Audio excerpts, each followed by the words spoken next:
Hey Lakers, it's Martha, and I'm excited to teach you about the different technical resources that you're entitled to as a student at Mid. Let's get started with the online help desk. Go to our homepage, midmich.edu, scroll to the bottom, find Help Desk. It'll open a new page. You may have to sign in with your Mid credentials. Choose a request type. If you don't know how to specify, just say Help Desk and the text will figure it out. Subject, and then a request detail, which is a more lengthy description.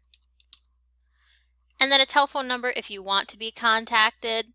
You can CC your teacher or a professor or your advisor or anyone you think you might need to. You can attach a thing like a screenshot as long as it's under 5 megabytes if you want us to have more detailed information. And you can choose a location. Most of you will likely just be off campus.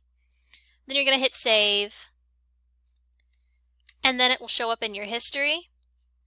And from there you can click on it and see the history, any notes, or any status changes. And if you figured it out yourself, you can just hit cancel. Your ticket will immediately show up in the technician's queue and they will respond as soon as possible. But for even quicker assistance, you can try calling them at 989-317-4630. Any other questions about technology at the college? You can contact the help desk.